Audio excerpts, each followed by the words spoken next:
Hello, A10. This is meeting 20. And so we are getting close to 50 videos between my grade 12 and grade 10 classes, respectively.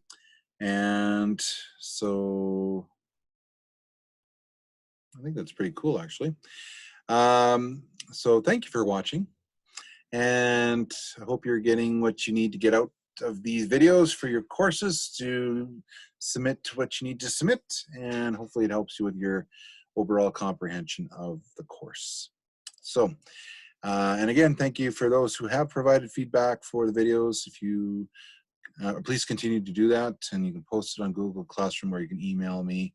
And if there's some things I should be spending more time on, or if you would like me to spend more time on those sections, or whatever the case, then please let me know. Okay, so chapter 6, Giant's Drink. Now, if you were able to, I don't know, like I don't expect you to go purchase this, but I don't know if you can see it or not.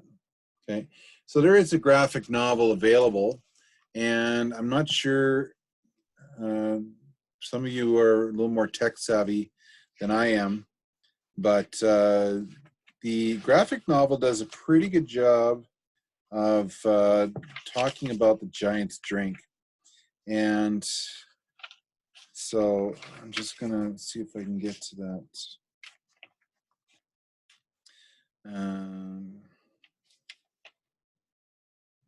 Yeah, so there are the graphics are pretty cool. I don't know if you can see that or not. It's kind of whatever. Okay, the graphics are pretty cool, and so it does show the whole novel in its entirety, and it does provide a little more visual background of what's going on in the novel. So if you do have access to it, 8th Street Books and Comics, you can call them. I think they're doing curbside pickup, and you can check into that. How much was this now? Well, it's a little pricey. It's $28 plus tax, but it's, you know, if you like graphic novels, it's actually a really good one to add to your collection. But again, I don't expect you to purchase the graphic novel for the supplemental learning. I'm just stating it's an option if you do need a visual guide. And if you do purchase it, please let me know, and I'd be happy to add that to my library and just pay you back on that. So, and same for those who purchased. I heard y'all call my name. Please let me know about that, so how we can work that out when we do get a chance to see each other again in person. So just yeah, stay in contact that way. Chapter 6 is Giant's Drink, and again, we talked about monitoring. Graf and Anderson are watching Ender as he continues to adjust in battle school and so on and so forth. And Ender is intuitive. He likes to investigate. He likes to, like I said, watch, learn, listen, absorb what he needs to absorb in order to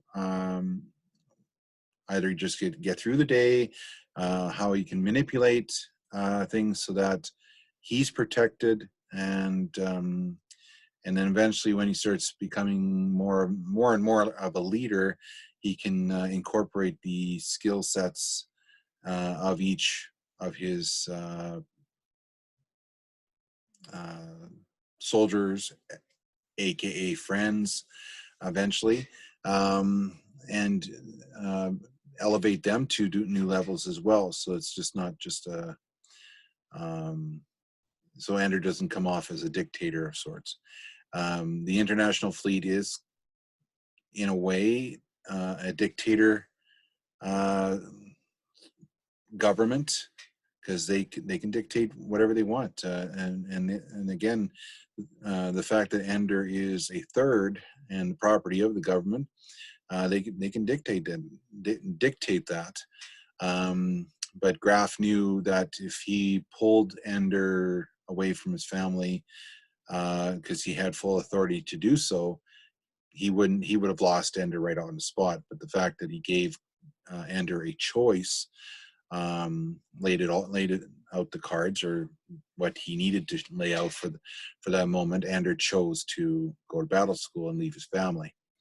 And the main cause of that was or because the main result of that decision, was to get away from Peter. That was the main thing, but at a cost. That means he's separated from his sister Valentine. Okay.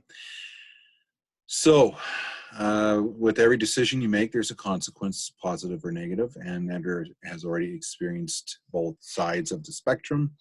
And now Ender is starting to, on his downtime, he does some investigation. He wants to learn about battle school, what it has to offer, and things like that. And there's a video game, and this is where the video game theme comes into play again. No pun intended.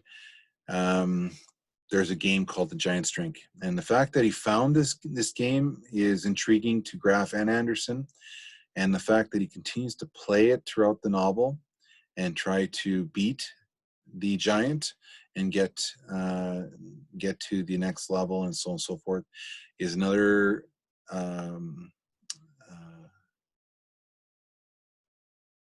attributes to Anders' development as a individual, as a soldier, and eventually a commander.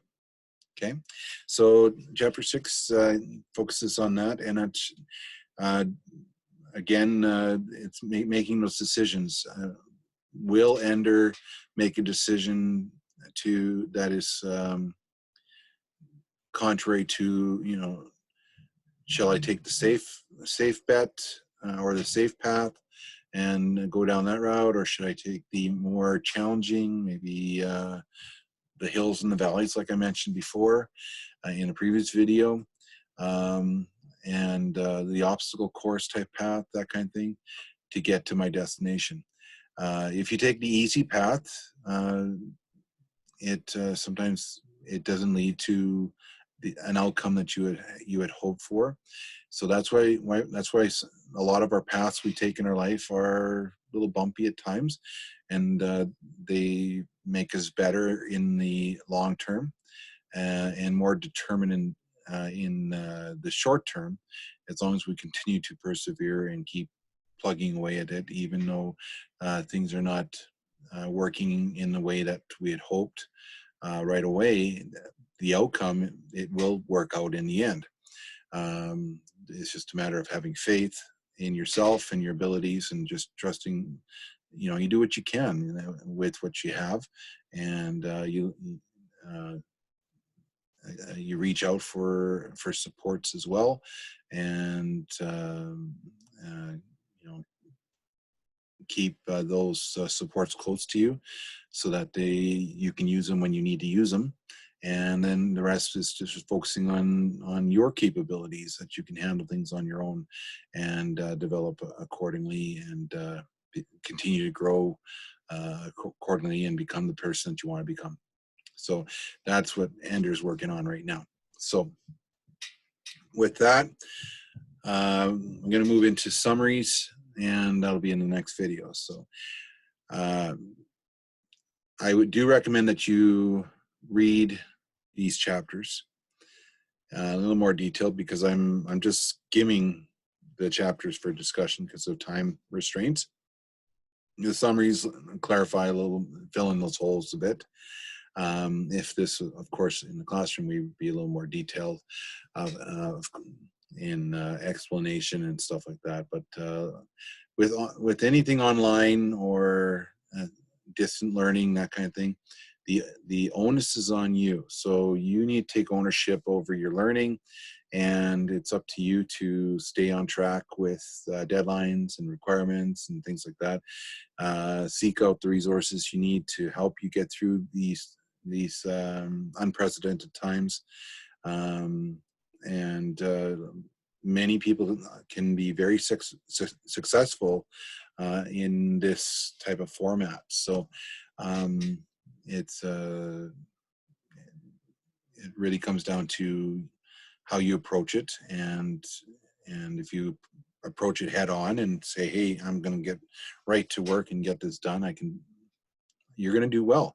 If you drag it out and then stockpile it, so to speak, and then all of a sudden, oh, I got to get working on it, it can be overwhelming, just like it would be if you left all your assignments the last possible second if we were in the classroom, and then all of a sudden it's due the next day and you haven't done anything yet.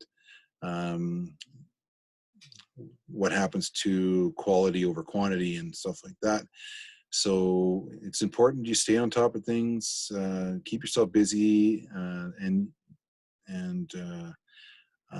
use this opportunity to continue to develop your skills and